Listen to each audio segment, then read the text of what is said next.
And welcome to our WIFR Fastcast. I'm Daniel Burbank from the News Now desk. A Rockford police officer accused of stealing money faces more charges from other counties. 35-year-old Corey Rosser faces theft by deception and burglary in McHenry and DeKalb counties. The two charges come on top of 5 theft and 4 home repair fraud charges. Rosser turned himself into McHenry County Sheriff's Office March 4th, according to Illinois State Police. 59-year-old Anthony Johnson admits to robbing a U.S. post office last May. Johnson walked from his home to the USPS office, demanded the clerk give him money, and ran away. On Monday, Johnson pleaded guilty to a robbery charge and could spend up to 10 years in prison. He will be sentenced July 8th. Molly Converse of Beloit faces several charges, accused of using a national site to run a prostitution ring. According to a criminal complaint, the 32-year-old and another woman recruited other women with drug problems to meet men at hotels and homes in Beloit and South Beloit. The investigators claim Converse and the other woman would get cash and give the women drugs. If convicted, Converse could get up to 25 years in prison. Her next court appearance is March 10th. Well, Dixon police need your help finding 4 men accused of stealing from a Walmart. Police claim the suspects stole items February 20th at the Walmart in the 1600 block of South Galena Avenue. If you know the men, you're asked to contact Dixon Police or Crime Stoppers. The Ogle County Sheriff's Office need your help finding this woman, Diana McKinney. She's believed to, that's Dana McKinney, rather. She's believed to have dementia. We'll leave this photo up for just a few seconds. You can take a look. Investigators say that she was last seen after 1 a.m. Wednesday in the 15,000 block of East Oak Tree Drive in Davis Junction.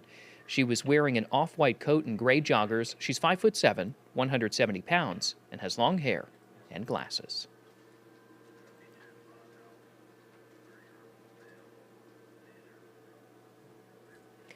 Long-running crime program 48 Hours is set to launch a new podcast called Blood is Thicker, the Ferris Wheel. WIFR's Sydney Stoffragan speaks with the host Peter Van Sant with a look at the program. I've already been listening to just how, excited you are to talk about this. So tell me a little bit about this episode, the Ferris Wheel. Okay, the Ferris wheel first is named for the family at the heart of this murder mystery, the Ferris family. They live in this beautiful, wealthy area called Cherokee County, Georgia, about 40 miles northwest of Atlanta. The patriarch, the father of this family, is a very successful real estate attorney. He's worth millions. His wife, Melody, they've been together for 38 years, but she's given him a hard time over the years. She's had at least 2 affairs that we know of in the course of this. And within the family itself, as this investigation went on into the murder of Gary Ferris, the dad, the detectives are the ones that named this the Ferris wheel because they said they'd never seen so much jealousy, fighting, bitterness, greed, infidelity in one family as what occurs with the Ferris family. And this goes back to July 2018.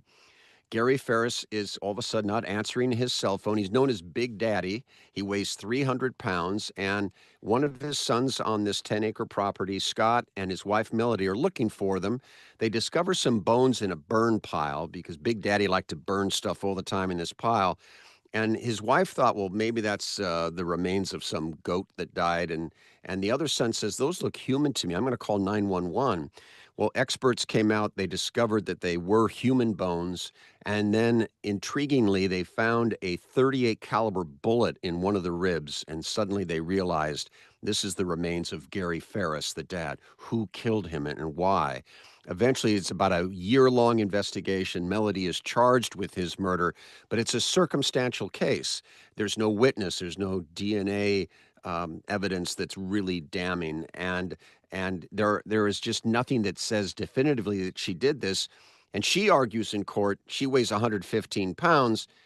How could she have, her attorneys argue this, how could she have been the killer? Because the killer got the body from the main house where they believe the shooting occurred to this burn pile, and she weighed 115 pounds, and there's no evidence of a body being dragged across the ground or an RTV vehicle being used. And so it's a very dramatic trial. Three of her children testify against her. One of them testifies for her. And in the midst of all this craziness, at the end of this trial, she sits down in front of me, and I get to grill her for a long period of time on this case and get her side of the story.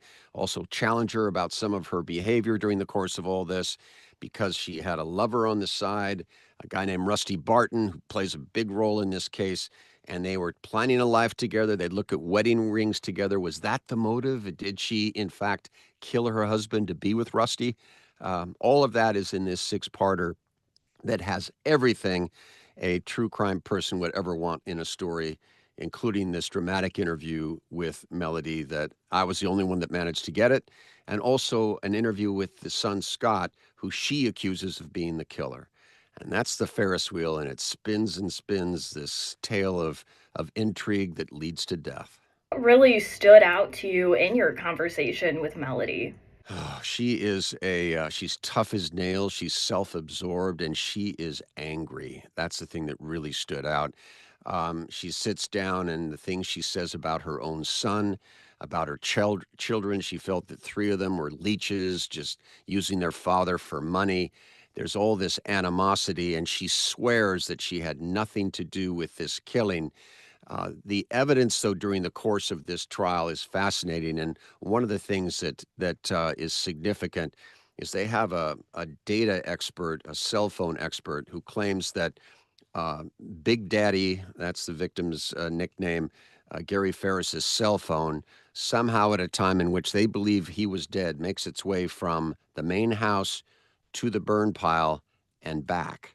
And at that time, they believe the only person that was on the property besides the dead Gary Ferris was his wife, Melody.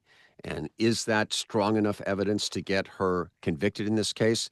You got to watch and see and hear her tale, in which she accuses her own son, who's about 6'7" and weighs about 280 pounds, as the killer, because she says only he could have gotten his father's body to that burn pile to try to destroy evidence.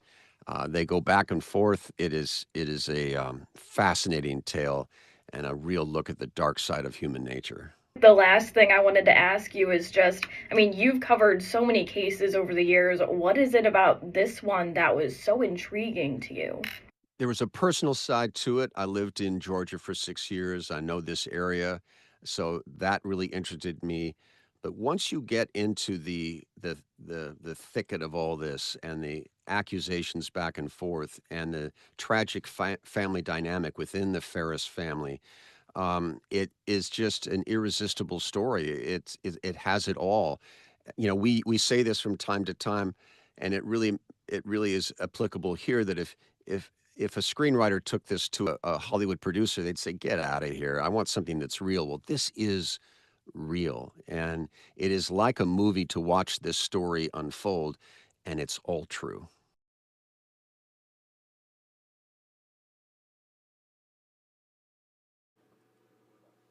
Well, remember to mark your calendars for Wednesday, March 11th to hear the first episode of Peter's 48 Hours Blood is Thicker, the Ferris Wheel podcast. You can listen to it weekly as new episodes drop, wherever you get your podcasts.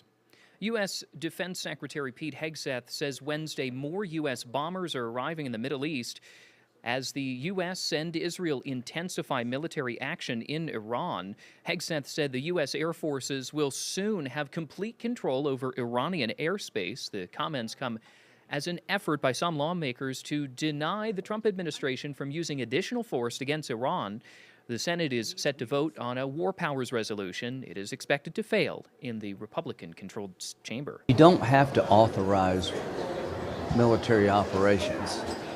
They can go on as long as the president wants them to go on until you cut off funding. Taking America to war in Iran was done by President Trump without meaningfully consulting the American people or Congress.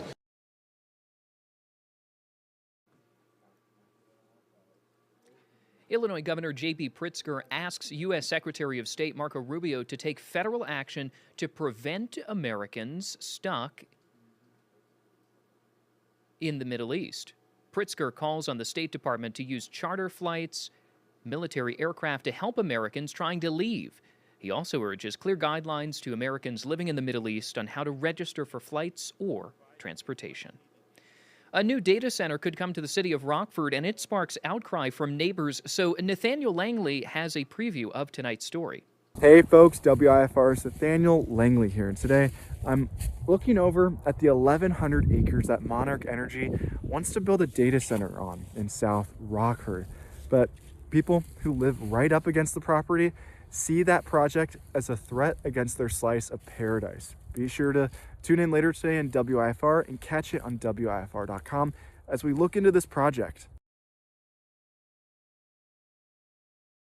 Typically kicks off in March. Our WIFR First Alert weather team will be there, always looking out for you. Not only do we keep an eye out on the traditional 4 types of thunderstorms, but for the rare systems, in this week's Shelter from the Storm, meteorologist DJ Baker dives into the different types of weather phenomenon that we could see this storm season. Thunderstorms come in different shapes and sizes. Actually, 4 types: pulse, multicell, squall line, and supercells. But Mother Nature has a few other kind of weather systems up her sleeve. First up, the microburst or downburst. You find these typically in pulse or single cellular storms. Strong updrafts push water droplets, hailstones, and air high up in our atmosphere. As those updrafts weaken, everything forced up in the air comes racing toward Earth, creating extremely strong winds that can reach up to 100 miles per hour. That's the equivalent to an EF1 tornado. Microbursts create quite a bit of destruction. Last year in Belvedere, a downburst snapped trees and toppled power lines. In 2024, a downburst on the southwest side of Rockford collapsed a canopy over some gas station pumps. It's hard to issue severe thunderstorm warnings on a microburst. They can stretch over 2 miles and happen so fast, our Doppler radar can miss them between scans. Next, the destructive derecho. These are very easy to pick up on radar. They last several hours and can span multiple states. The term derecho means straight in Spanish, so you can expect widespread straight-line winds and lots of damage. To get a derecho, winds must be at least 58 miles per hour and travel 240 miles. On radar, it shows up as a distinctive backward C shape or IPO echo. In Illinois, we get one about every other year. Our last one came in July 2024 when Winnebago, Ogle, Stevenson, and the Cow counties recorded estimated wind speeds of 90 miles per hour. It generated 32 different tornadoes in the Chicago National Weather Service area, including a few EF0s in Byron and Davis Junction, as well as 2 in southwest Winnebago County. Our final type of storm also involves wind and what it kicks up. Haboobs are massive dust storms produced by the winds that come before a line of thunderstorms. The term haboob comes from the Arabic word hab, which means to blow or wind. You mostly see these in the southwest, but if the ground is dry enough, we'll see them in the Midwest as soil kicks up from parched farm fields. As dust blows through a region, visibility is reduced to near zero, making it dangerous to drive or travel. Central Illinois and Chicago were hit by a haboob in May of 2025. The last one to blow through a state line came in 1985, causing a deadly pileup on I-90 near Marengo. No matter what kind of storm we face this spring or summer, we'll always keep you aware. Download the WIFR First Alert Weather app to get lightning-fast updates. While thunderstorms can take many forms as they roll through the state line, they need 2 things: cape and wind shear. In Thursday's edition of Shelter from the Storm, DJ will explain what our atmosphere needs for storms to develop during this